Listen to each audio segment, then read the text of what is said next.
ये बात बनती नहीं है सर। इन्वेस्टिगेटिंग ऑफिसर को कल कोर्ट में पेश करो। आज के ज़माने में फ़ोन रिकॉर्ड्स को सबसे ठोस सबूत माना जाता है, ये साबित करने के लिए कि कोई व्यक्ति किसी लोकेशन पर मौजूद था या नहीं। आपने एक्यूज्ड की फ़ोन लोकेशंस और एक्यूज्ड और उसकी पत्नी के बीच हुई बातचीत को फ़ोन रिकॉर्ड्स के थ्रू वेरीफाई नहीं किया। क्यों? क्योंकि सर हमें मजबूत अंदेशा हो रहा था कि एक्यूज का वापी में होना, सूरत हाईवे पर होना, ये एक साजिश थी, प्लान था। फिर भी तहकीकात की कड़ियाँ जोड़ने के लिए आपको अपने हर अंदेशे को सबूत के साथ पेश करना था। सर विक्टिम ने मरने से पहले एक्यूज का नाम और कत्ल का मकसद दोनों साफ साफ बता दिया था। वो सब हम जानते हैं इंस्पेक्टर, लेकिन पीड़ित के बयान के अलावा इस केस से जुड़े हुए हर पहलू को वेरीफाई किया जाता है कि नहीं, ये पुलिस का रेगुलर प्रोसीजर है या नहीं है सर। ये कोर्ट इस केस को फिर से इन्वेस्टिगेट करने का ऑर्डर देती है। 3 हफ्ते के बाद हम इस केस को फिर से सुनेंगे। तब तक एक्यूज्ड मैं संदिग्ध कहना चाहूंगा। संदिग्ध मौका वारदात पर मौजूद था, इस बात का ठोस सबूत आप पेश करेंगे इंस्पेक्टर।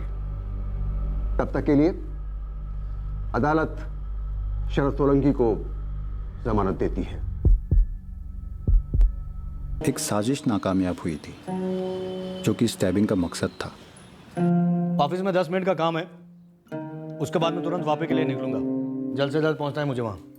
अच्छा, और वापस कब आएंगे वापिस से? रात तो होनी है, लेकिन ज्यादा देर होने वाली होगी तो मैं तुम्हें फोन कर दूंगा। श्रेया, चाय तो पीते जाते।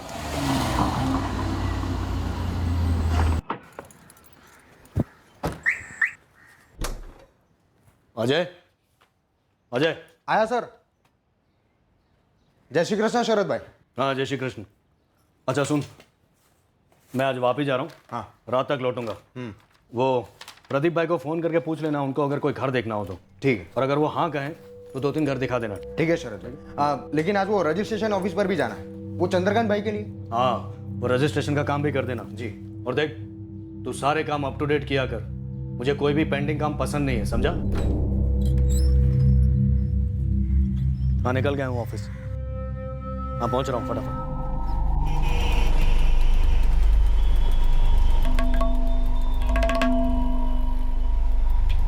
मम्मी, टहलने जा रहा हूँ, आधे घंटे में लौटूंगा।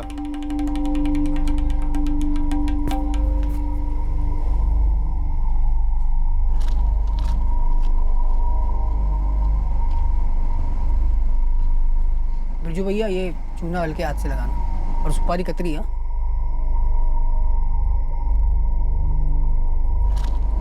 राजेश पान खाएगा? ना ना पंकज, तू खा ले, मैं ठीक हूँ।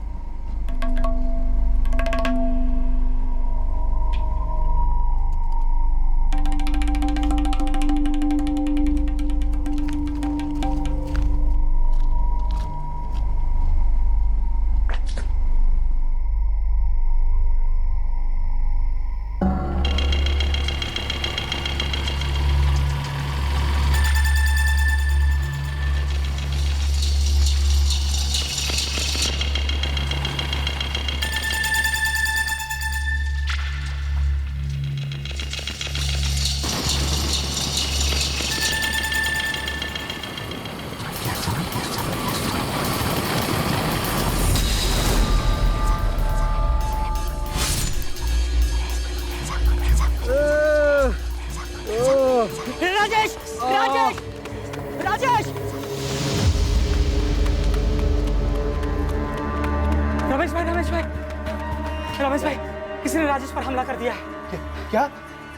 किसने किया हमला और क्या हुआ क्या, ये तो बताओ। पता नहीं रमेश भाई, वो परिमल रोड पर हुआ है हमला। कविता? पंकज राजेश को अस्पताल लेकर गया है।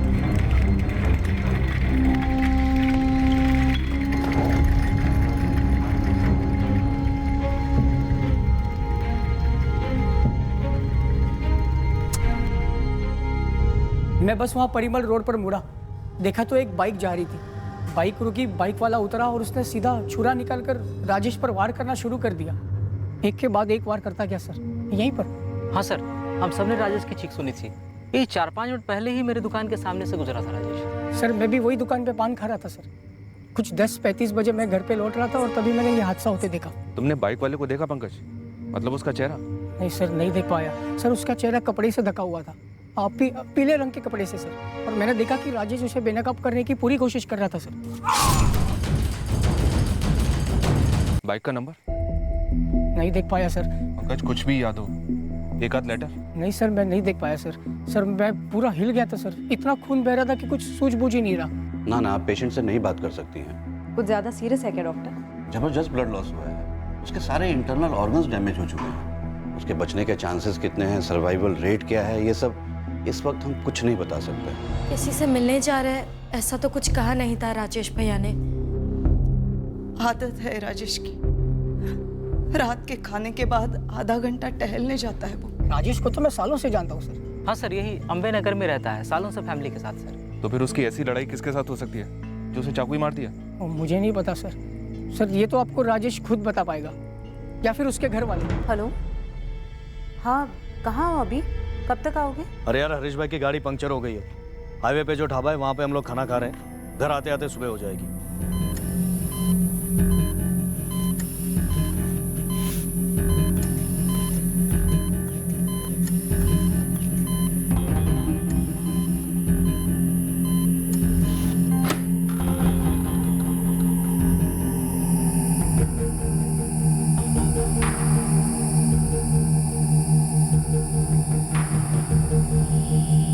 मेरी बात तो सुनो सर। अरे साहब, कल रात में बाहर गया ही नहीं हूँ। अरे वो लोग किसी का भी नाम लेंगे और आप लोग ऐसे ही उठा के लेके जाएंगे। हमें धक्का क्यों दे रहे हैं? सब जानवर क्या हम? अरे कहाँ लेके जा रहे हो? मेरे दिमाग में एक ही नाम आ रहा है, अमित जोशी। अमित जोशी रहता कहाँ है? हमारे ही मोहल्ले में। उसका मेरे बेटे राजेश के साथ झगड़ा हुआ था। सर मेरी गाड़ी राजेश की गाड़ी को सिर्फ टच करके निकली थी और गर्मा गर्मी में तू में हो गई। सर दिमाग फुल टॉस हो गया क्या मेरा, जो छुरा घोप दूंगा। प्रीति, क्या तुम्हें भी यही लगता है कि अमित जोशी ने तुम्हारे भाई राजेश को चाकू मारा होगा? क्यों? तुम्हारे पिताजी तो दावे के साथ उसका नाम ले रहे हैं। पता नहीं मैडम, मुझे बस ऐसा लगता है कि अमित ऐसा नहीं करेगा। नहीं पहनता, क्या करेंगे आप? कुछ खास नहीं, जबरदस्ती बनाएंगे, तकलीफ होगी सिर्फ तुझे। साहिब, मेरे पड़ोस में जतिन है, जतिन उदेशी दोस्त है मेरा। उस दिन सर हम दोनों साथ में बैठकर मेरे घर के बाहर 11:30 बजे तक गप्पे लड़ा रहे थे, और जब बिरजू पान वाला खबर लेकर जा रहा था राजेश के घर, सर हम दोनों को सामने से होकर गुजरा था। खबर सुनते ही सारा मोहल्ला इकट्ठा हो गया परिमल रोड, पर तू नहीं गया। सर मैं हमले के वक्त था ही नहीं, और नहीं हमले के बाद था। मतलब मैं वहां पर था ही नहीं सर, तो मैं क्यों पहनूं ये? सर देखिए, मुझे ये नाटक नहीं चाहिए। नाटक नहीं चाहिए, इसीलिए तो कह रहे हैं पहन ले, नहीं तो इस चौकटे पे प्लास्टर भी चढ़ सकता है। सर चल पहन ले, पहन। गुरु, तुम इस प्रीति का बैकग्राउंड चेक करवाओ। ये अमित का बचाव कर रही है, लेकिन हमें लगता है कि अमित इन्वॉल्व है। वो जानता था कि राजेश खाना खाने के बाद टहलने निकलेगा।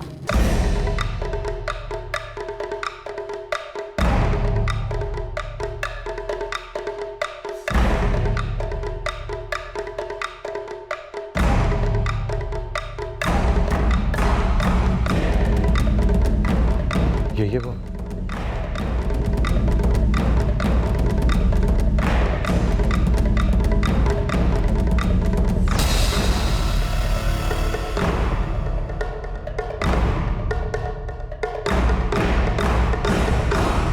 देखिए, फिलहाल ब्लीडिंग तो हमने रोक दी है, पेशेंट को होश भी आ चुका है, पर इस वक्त हम ये नहीं कह सकते कि वो पूरी तरह से खतरे से बाहर है। अभी हम राजेश से बात कर सकते हैं डॉक्टर? मैं सिर्फ 5 मिनट दूंगा, उससे ज्यादा नहीं। कौन था वो बेटा? हाँ राजेश, अमित जोशी था ना? हाँ दिख रहा।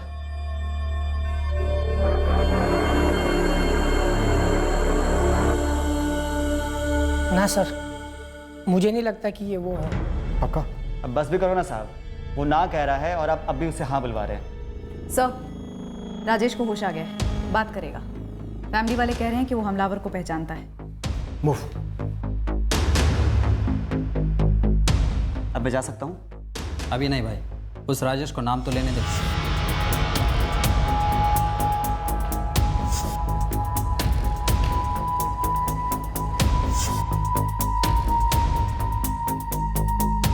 पहले वार के बाद मैंने वो कपड़ा खींचा था, दोबारा मारने से पहले मैंने उसे देखा। कौन था वो राजेश? उसने मुझे जान से मारने की धमकी दी थी पहले। मैंने हल्के में लिया था। वो था कौन राजेश? कोई मोहल्ले का? पैसे, मेरे पैसे थे उसके पास।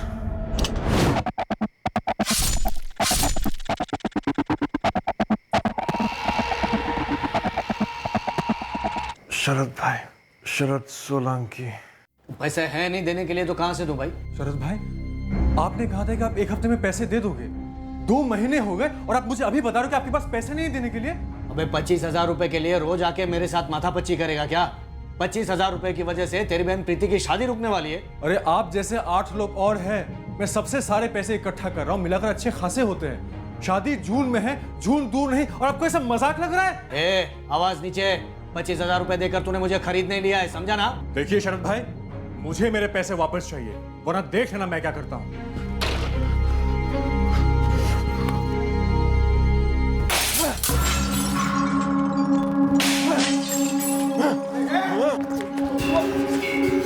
मेरी ऑफिस में तोड़-फोड़ करेगा तू? हाँ? शरद भाई, मुझे मेरे पैसे दे दो, वरना मैं बहुत कुछ करूंगा। अब तो दूंगा ही नहीं, और अगर तूने एक भी पत्थर उठाया ना, हाथ के साथ तेरा सब कुछ काट के फेंक दूंगा, समझा? खत्म कर डालूंगा, खलास कर डालूंगा तुझे। चल निकल, निकल, अबे निकल यहाँ से, नहीं तो जान से मार के यहीं गाड़ दूंगा, समझा? चल। वो मेरे पैसे थे। प्रीति की शादी है तो मैंने सबको दिया हुआ पैसा मैं वापस ले रहा था। शरद भाई से मुझे 3 घर के ब्रोकरेज का कमीशन लेना था। प्रीति की शादी के लिए मैं वो पैसे लेने गया था। मुझे उन पैसों की बहुत जरूरत थी।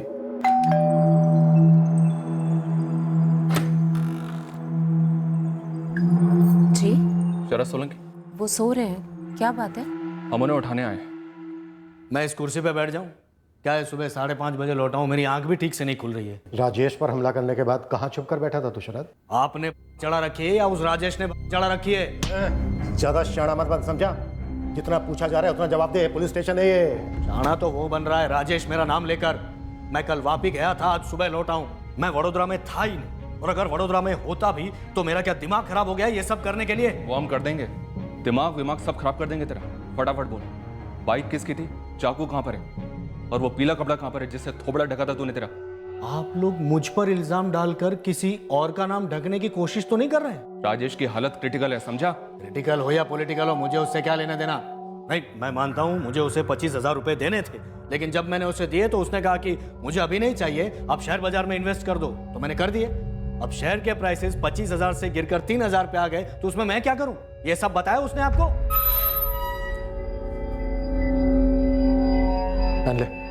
वाह वाह वाह इंस्पेक्टर साहब, आप तो पूरी तैयारी करके आए हैं मुझे फंसाने के लिए।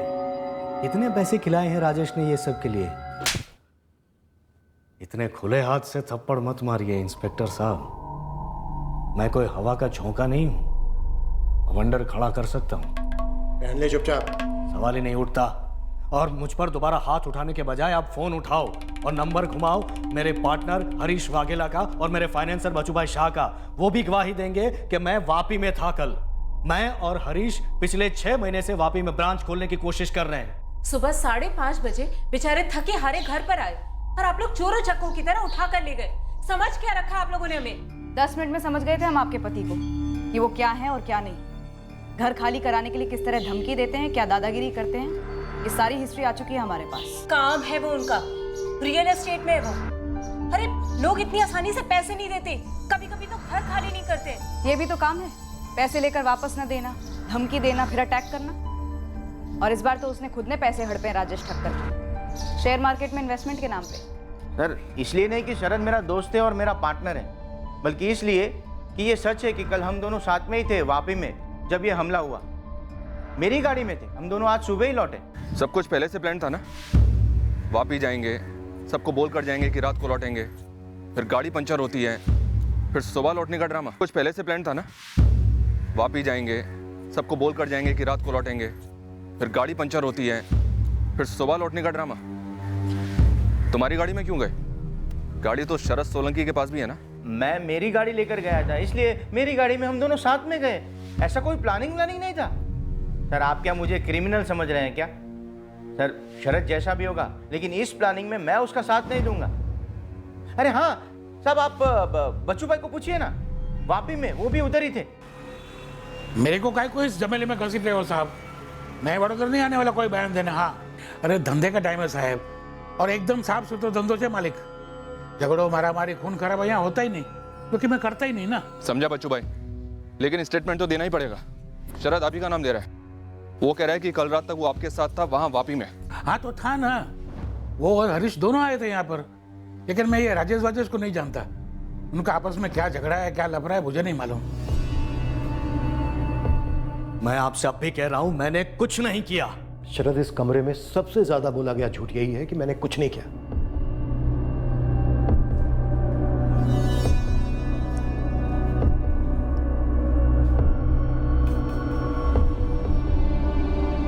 ये सब क्या नौटंकी चल रही है?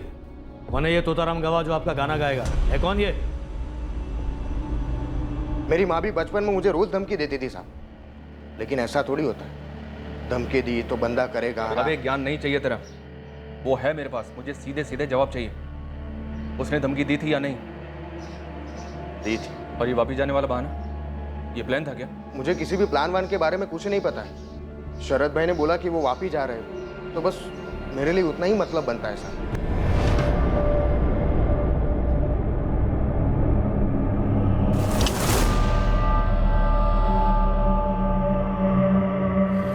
सर कद काठी से वही लग रहा है सर, लगता भी वही है, शायद यही है सर। ये सर चल। टिके हुए हो तुम इंस्पेक्टर।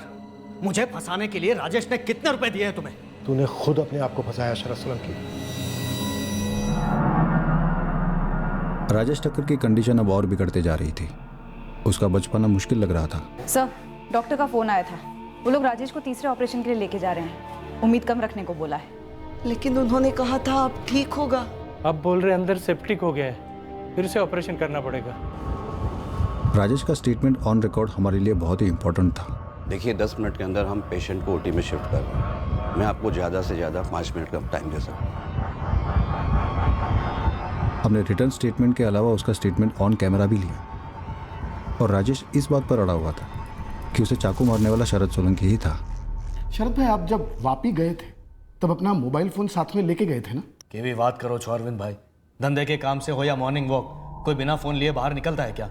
हाँ, और मैंने इन्हें फ़ोन भी किया था पूछने के लिए कि कब आ रहे हैं, तो इन्होंने बताया सूरत के आसपास कहीं हाईवे पे थे, और हरीश भाई की गाड़ी पंचर हो गई थी तो ढाबे पे ये लोग खाना खा रहे थे। सब एक जैसा बोलेंगे जब भी बोलना पड़े। किसी के भी स्टेटमेंट में हेर फेर नहीं होनी चाहिए, ठीक है? 3 मार्च 2017 की रात मैं खाना खा के टहलने निकला था। सुनसान परिमल रोड में ये आदमी आकर मुझ पर चाकू से हमला किया। पहली बार के बाद मैंने उसके चेहरे का पीला कपड़ा खींचा था। मैंने साफ देखा था उस आदमी को। वो शरद सोलंकी है जिसने मुझे 25,000 देने हैं। मेरी बहन प्रीति की शादी के लिए वो पैसे मुझे चाहिए थे। राजेश टक्कर ने ऑपरेशन टेबल पर दम तोड़ दिया। उसका स्टेटमेंट अब उसका डाइंग डिक्लेरेशन था।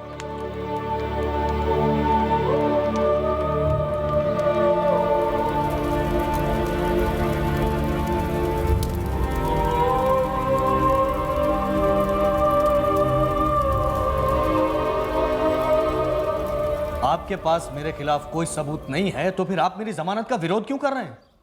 ये केस अब अटेम्प्ट टू मर्डर से मर्डर में तब्दील हो गया, पर शरद सोलंकी अपने बयान पर अड़ा हुआ था कि उसने राजेश टक्कर को नहीं मारा।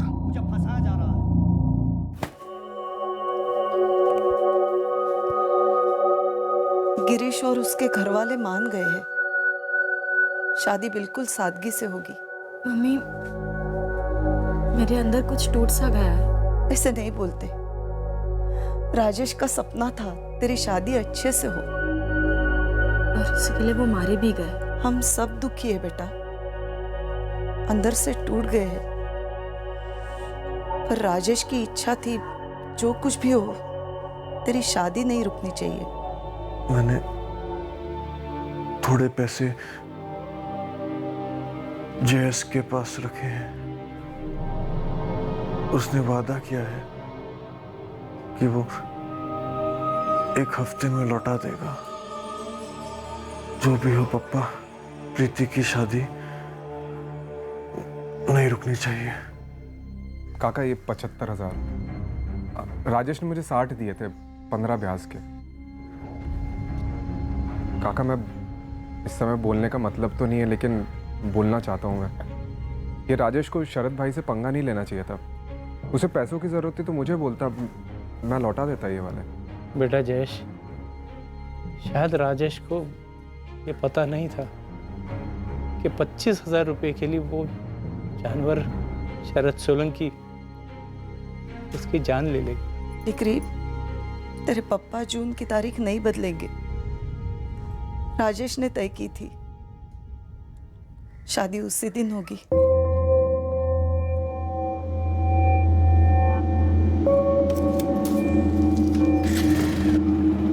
मैंने पूरे अंबे नगर को खंगाला। इस अमित जोशी और प्रीति ठक्कर का ऐसा कुछ लफड़ा उफड़ा सामने नहीं आया।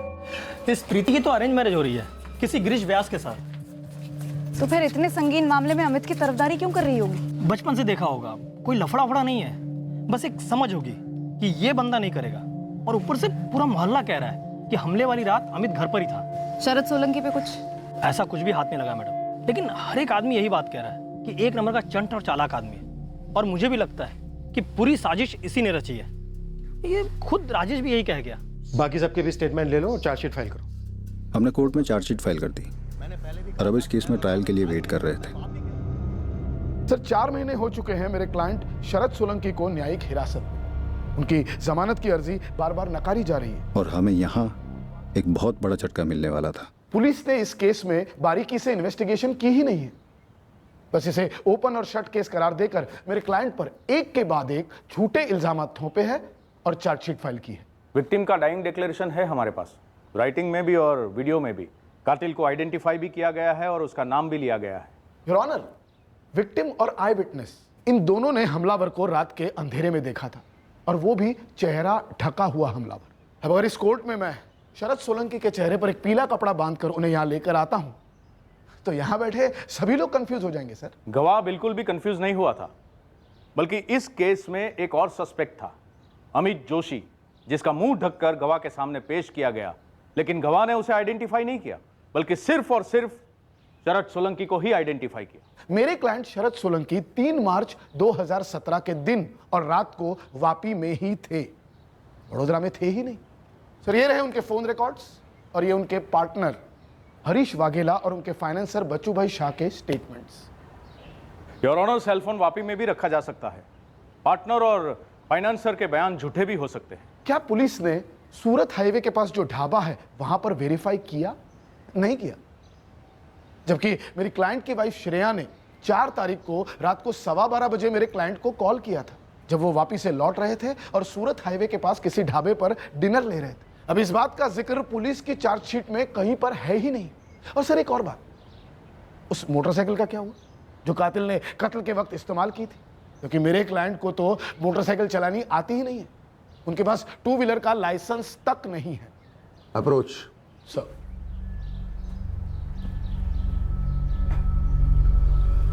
देखो, विक्टिम का डाइंग स्टेटमेंट एक मजबूत एविडेंस है, ये बात आप दोनों एग्री करेंगे, लेकिन फैसला सुनाने के लिए ये काफी नहीं है। सर पुलिस के पास अब ठोस और कुछ भी नहीं। ये जो इन्वेस्टिगेशन है वो भी बहुत कच्ची रही है सर। इस चार्जशीट के बेसिस पर इस केस को ट्रायल पे ले जाना और एक्यूज्ड को बेल ना देना, ये बात बनती नहीं है सर। इन्वेस्टिगेटिंग ऑफिसर को कल कोर्ट में पेश करो।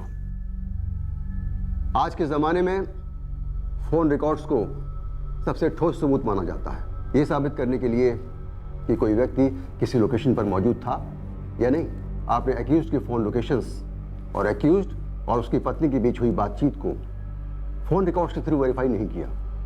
क्यों? क्योंकि सर हमें मजबूत अंदेशा हो रहा था कि एक्यूज का वापी में होना, सूरत हाईवे पर होना, ये एक साजिश थी, प्लान था। फिर भी तहकीकात की कड़ियाँ जोड़ने के लिए आपको अपने हर अंदेशे को सबूत के साथ पेश करना था। सर विक्टिम ने मरने से पहले एक्यूज का नाम और कत्ल का मकसद दोनों साफ साफ बता दिया था। वो सब हम जानते हैं इंस्पेक्टर, लेकिन पीड़ित के बयान के अलावा इस केस से जुड़े हुए हर पहलू को वेरीफाई किया जाता है कि नहीं, ये पुलिस का रेगुलर प्रोसीजर है या नहीं है सर। ये कोर्ट इस केस को फिर से इन्वेस्टिगेट करने का ऑर्डर देती है। 3 हफ्ते के बाद हम इस केस को फिर से सुनेंगे। तब तक एक्यूज्ड, मैं संदिग्ध कहना चाहूंगा, संदिग्ध मौका वारदात पर मौजूद था, इस बात का ठोस सबूत आप पेश करेंगे इंस्पेक्टर। तब तक के लिए अदालत शरद सोलंकी को जमानत देती है।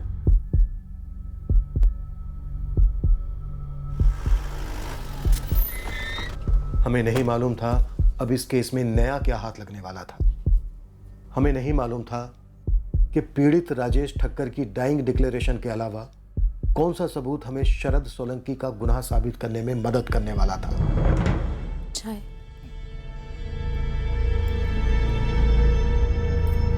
अविनाश भाई कह रहे हैं कि चिंता मत करो, लेकिन कैसे चिंता ना करो बताइए आप। चिंता मत कर श्रेया, कुछ नहीं होगा। सीधी सी बात है, मैंने कुछ किया ही नहीं, मुझे फंसाया जा रहा है। सर मैंने अपने पहले ही बयान में आपको बताया, सूरत हाईवे पर है जय माता दी ढाबा। आप मुझसे दोबारा क्यों पूछ रहे हैं? यही जानने के लिए कि आपको कहीं ढाबे का नया नाम तो नहीं सूझ रहा है। मैंने आपको जो भी बताया उसमें झूठ का एक कतरा भी शामिल नहीं है। मेरी शरद के साथ सिर्फ और सिर्फ धंधे में भागीदारी थी, उसकी निजी जिंदगी के बारे में मैं कुछ नहीं जानता हूँ। शरद रात को 12:45 पर सूरत हाईवे पर हरीश वाघेला के साथ जहां तुमने डिनर किया था, उस ढाबे का नाम क्या था? जय माता दी ढाबा। हम जब भी वापस से लौटते थे हमेशा वहीं खाना खाते थे। तो हमेशा रात को 12:15 पर ही डिनर करते होगे? आपने दिल से ठान ली है कि मुझे गुनहगार साबित करना ही है, लेकिन उससे पहले आप एक बार जय माता दी ढाबा जाइए, उससे लगकर जो गराज है वहां भी इंक्वायरी कीजिए। हरीश भाई की गाड़ी का पंक्चर हमने वहीं बनवाया था। सर शरद सोलंकी के फोन की लोकेशन 3 मार्च की रात 12:15 बजे सूरत हाईवे पर ही है। अगर ये सब कुछ प्लान्ड है तो फोन लोकेशन तो वो होना ही था। श्रेया सोलंकी के फोन की लोकेशन घर पर ही है, यहीं वडोदरा में। जी सर। फोन की लोकेशन X है तो जरूरी नहीं है कि फोन का मालिक भी वही हो। फिर भी हमें सूरत के हाईवे के पास वाले जय माता दी ढाबा जाना ही है, सबूत इकट्ठा करने की शरद और हरीश वाकई में वहां खाना खा रहे थे। हरीश की गाड़ी में वाकई में पंचर हुआ था। अब की बार कोर्ट में डाउट की कोई गुंजाइश नहीं होनी चाहिए।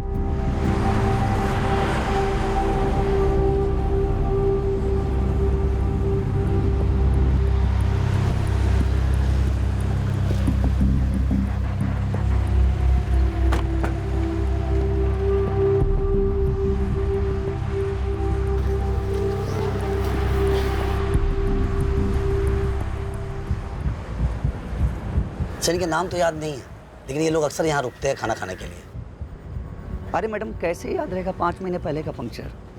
अगर कोई अनोखी गाड़ी होगी, बड़े आदमी की बड़ी गाड़ी होती तो फिर भी शायद याद आता। सर उतना भी याद नहीं है कि 3 मार्च की रात को 12:15 पे ये लोग आए थे कि नहीं आए थे। जरा सा भी याद नहीं है?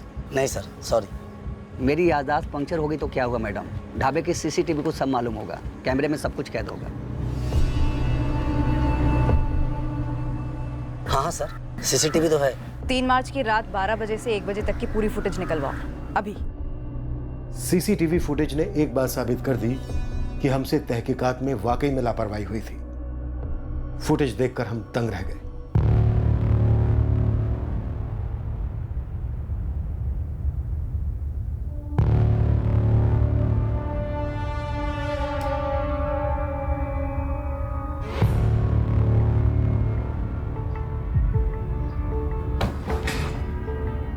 सर वडोदरा से सूरत हाईवे के पास वाले ढाबा तकरीबन 140 किलोमीटर दूर है, कम से कम 2.5 घंटा लगता है। सर राजेश पर हमला हुआ रात को 11 बजे वडोदरा में, और शरद इस ढाबे पर था रात को 12:05 पर। सिर्फ 1 घंटा 5 मिनट में वडोदरा से इस ढाबे पर पहुंचना तकरीबन नामुमकिन है। सर फुटेज में रात 12:15 बजे शरद फोन पर बात करता हुआ नजर आ रहा है। उसकी वाइफ का फोन था। उसके और उसकी वाइफ के कॉल रिकॉर्ड्स में एक कॉल शो भी हो रहा है।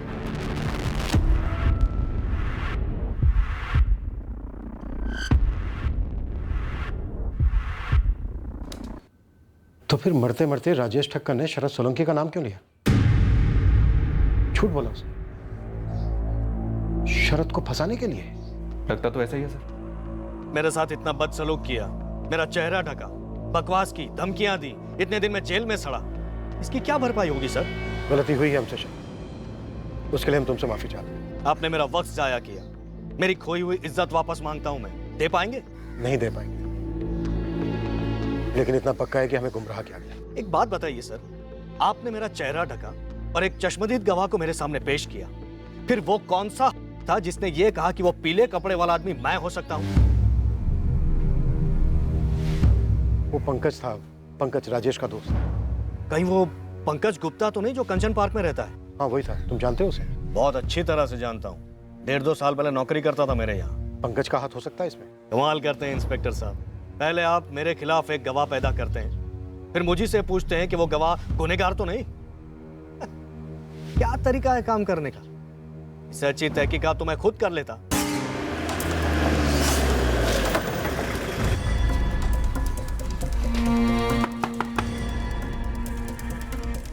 पंकज गुप्ता को बुलाओ। वो कौन है? और तू कौन है? सर मेरा नाम नितिन कुमार है और मैं यहाँ 3 महीने से किराए पे रह रहा हूँ। अपने मकान मालिक का फोन नंबर दे जल्दी। તમે જો ફોન નંબરનો સંપર્ક સાધવા માંગો છો તે મોબાઈલ સ્વિચ ઓફ છે। सर पंकज गुप्ता का फोन स्विच ऑफ आ रहा है। तुरंत फोन रिकॉर्ड लिख लो। इस केस में हमसे बहुत बड़ी गलतियां हुई हैं, एक के बाद एक। अगर ये केस ढंग से हल नहीं हुआ तो हमारी काबिलियत पर हमेशा के लिए सवालिया निशान लग जाएगा। इस पंकज गुप्ता को कैसे भी हो घसीट कर हमें हिरासत में लाना। लगभग 3 साल तक मेरे यहाँ किराएदार था, अभी भी 3 महीने पहले यानी मई महीने में ही चला गया। लेकिन एग्रीमेंट पर तो घर का एड्रेस सिर्फ दिल्ली लिखा है। हाँ वो गलती हो गई, पूरा पता लिखना चाहिए था। आप एक काम कीजिए ना, जयेश ओला से मिलिए, उसके एसी सर्विसिंग यूनिट में ही काम करता था पंकज।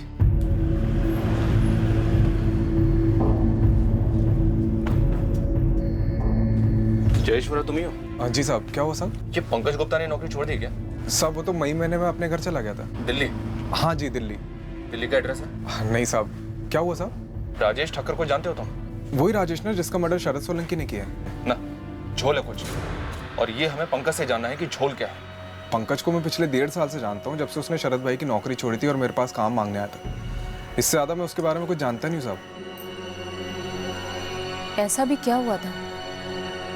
राजेश का तो समझ में आता है, लेकिन पंकज आपको इसमें क्यों फंसाना चाहता था?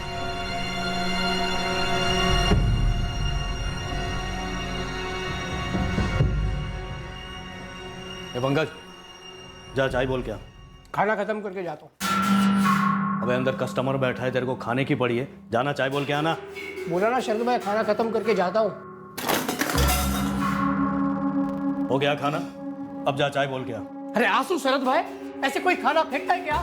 ये जो खाना तेरे मुंह में तू ठूस रहा है ना, वो मेरे पैसों से आता है। मैं उसे फेंक दूं या जला दूं मेरी मर्जी। चल जा चाय बोल के आ। नहीं लाऊंगा। नहीं लाएगा? तेरा बाप तो नौकर जो हो, काम करता हूँ मैं यहाँ पे, नौकर नहीं उतरा। अबे निकलना यहाँ से, उठा तेरा टिफिन और भाग यहाँ से। अरे नहीं करना काम तेरे पास, चल साले। हाँ तो मत करना, उठा ये तेरा टिफिन, आज के बाद नजर नहीं आना मुझे। उस झगड़े के गुस्से में पंकज ने इतनी बड़ी साजिश रची। लोग गुस्से में क्या नहीं कर जाते, लेकिन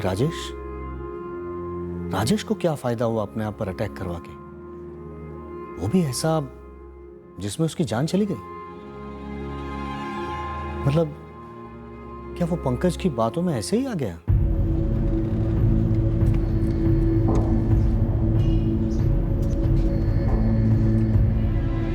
सर इस बार वाकई में हम लोग बहुत बुरी तरह चूके हैं। ये पंकज के फोन रिकॉर्ड्स हैं सर, पूरा कच्चा चिट्ठा इसमें है। पूरा खेल उसी ने रचा था सर। क्या खेल? सर हमने राजेश पे अटैक की टाइमिंग 11 बजे की पकड़ी थी, क्योंकि पंकज ने 11:03 पे कंट्रोल रूम में फोन किया था। आगे? पंकज ने एम्बुलेंस को 10:40 पे ही फोन कर दिया था सर। हमला होने से पहले ही एम्बुलेंस को फोन? ऐसा कौन करता है सर?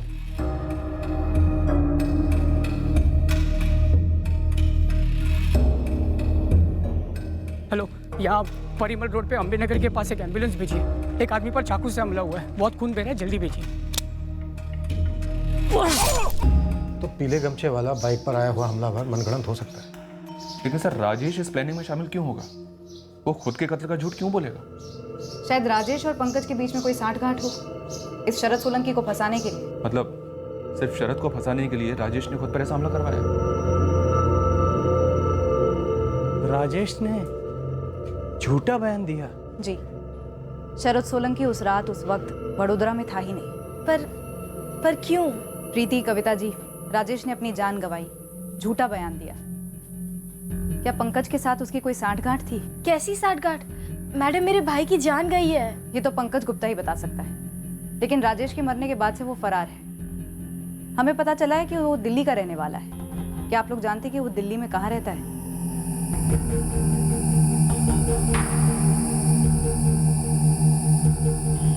पंकज के फोन रिकॉर्ड्स बारीकी से खंगालने पर हमें एक दिल्ली का नंबर मिला, जो उसकी माँ का नंबर निकला।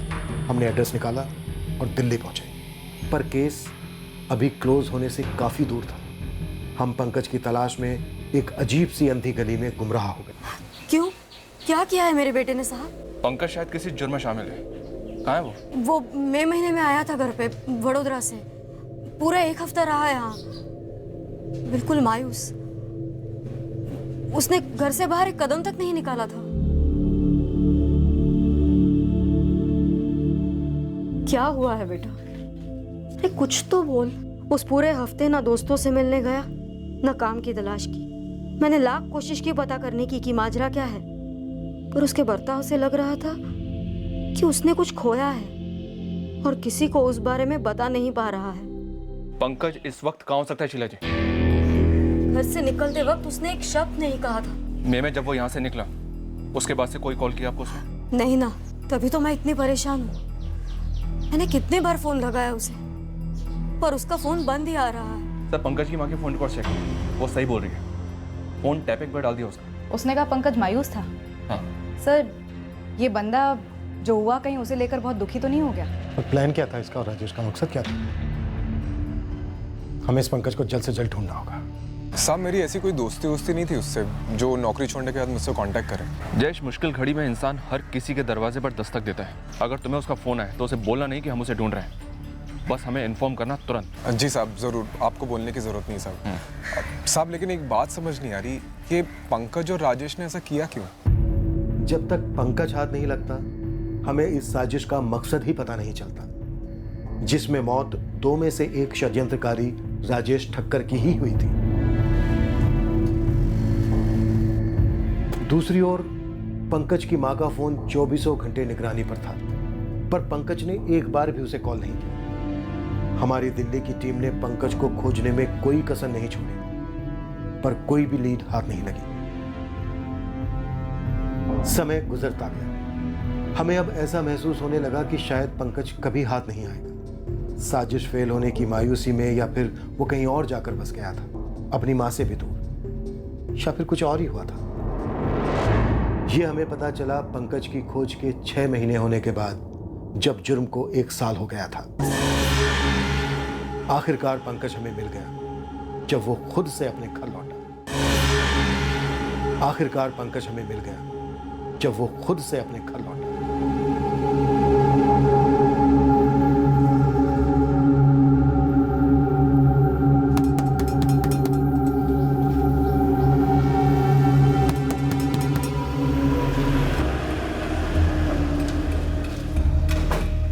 नहीं साहब, पंकज ने फोन किया ही नहीं साहब, और मुझे नहीं लगता कि आगे भी फोन करेगा वो। बिल्कुल सही कह रहा तू जयेश, पंकज आगे तुझे कॉल करेगा भी नहीं, जरूरत ही नहीं पड़ेगी उसे, क्योंकि तुम दोनों जेल में साथ में रहोगे, बातें तो आमने सामने ही हो जाएंगी। साहब मैं कुछ समझा नहीं साहब। लॉकअप में चल साले, सब समझाता हूँ तुझे। चल। अरे हद है साहब, साहब पंकज को पकड़ नहीं पा रहे तो मुझे बकरा बना रहे साहब आप। पंकज को धर लिया हमने और उसका मुंह भी खुलवा दिया, अब तेरी बारी है। हमें नहीं मालूम था कि राजेश मर जाएगा, वो हमारे प्लान में था ही नहीं। ये हमें कौन कौन लोग शामिल थे पंकज? मैं और वो जयेश वोरा। क्या? जयेश वोरा जो एसी सर्विसिंग यूनिट चलाता है? हाँ वही। सर वो भी शरद भाई को जान से मार देना चाहता था। उसने ये काम मुझ पे सौंप दिया, लेकिन मैं नहीं मार पाया। हथियार के इंतजाम के बाद भी मुझसे नहीं हो पाया। जयेश भाई, ठोक दिया? अबे ठोक दिया क्या कुत्ते को? नहीं जयेश भाई, ये साले मेरे हाथ कांप गए। कितना पैसा खर्च किया मैंने बंदूक खरीदने में पता है? हाथ कांप गए। साला दिमाग खराब कर। और तुझे भी पैसा दिया ना मैंने? निकाल, एक एक पैसा निकाल। सो पैसा करो जो जयेश भाई, भेज दिए दिल्ली अपनी माँ को मैंने। सब कुछ रेडी होने पर भी तू नहीं कर पाया ना? नहीं मार पाया। जाओ ना फिर आप जाके मार के आओ। अगर मैं कर पाता तो तुझे काम क्यों देता? और साला तू भी गुस्सा था ना उससे? हाँ, लेकिन जयेश भाई खून करने जितना नहीं था। साहब ये शरद सोलंकी है ना, एक नंबर का इंसान है साहब। ये कोई दूध का दूल्हा नहीं है साहब। तेरी क्या दुश्मनी थी उसके साथ? साहब मुझे एक बड़ा कॉन्ट्रैक्ट मिल रहा था जिसके लिए पैसों की जरूरत थी, तो मैंने अपने गहने उसके पास गिरवी रख दिए साहब, जिसकी कीमत 8 लाख थी और उसने मुझे 5 लाख दिए साहब। 2 महीने क्या लेट हो गए उसके पैसे लौटाने में। मेरे गहने बेचने निकला था, 8 लाख के गहने साहब। जैसे तैसे हाथ पैर मार के मैंने उसके पैसे लौटा भी दिए, तब भी मेरे गहने वापस नहीं कर रहा था।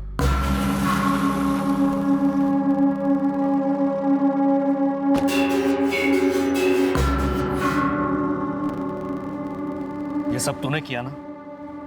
अरे शरद भाई, ये तो फिल्म का ट्रेलर है और आपसे ही तो सीखा है कि ऐसे लोगों की फाड़ते हैं।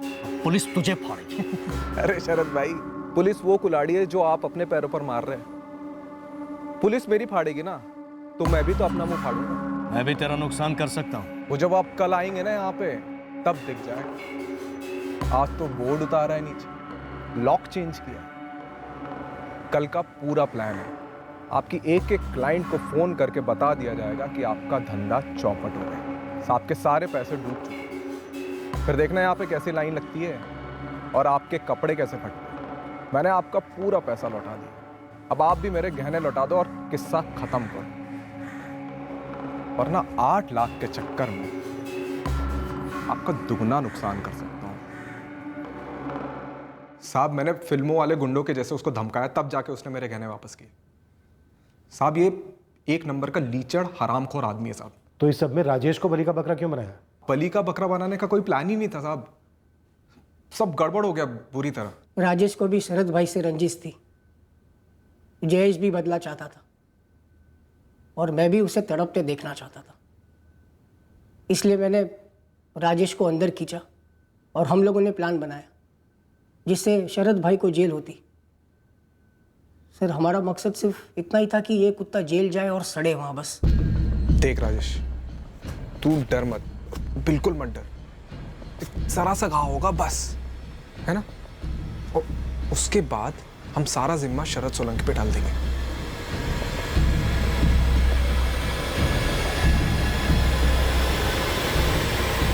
मैं तैयार हूं, लेकिन मुझे 50,000 चाहिए।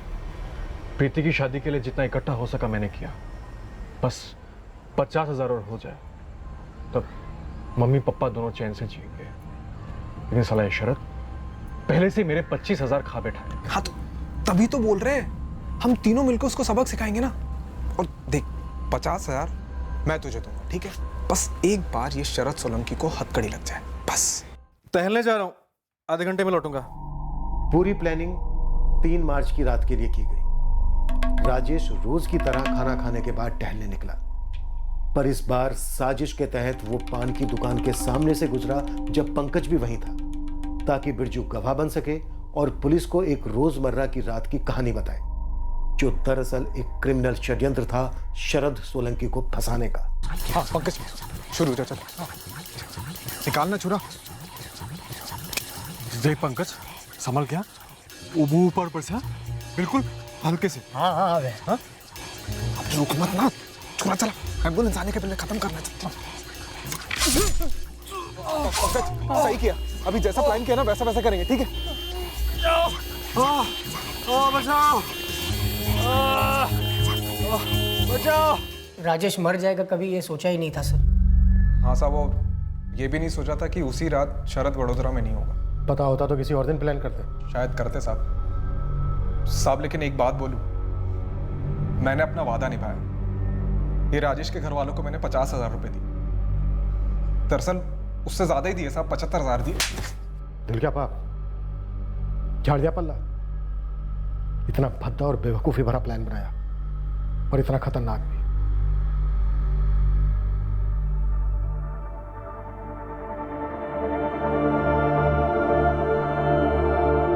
क्या हुआ?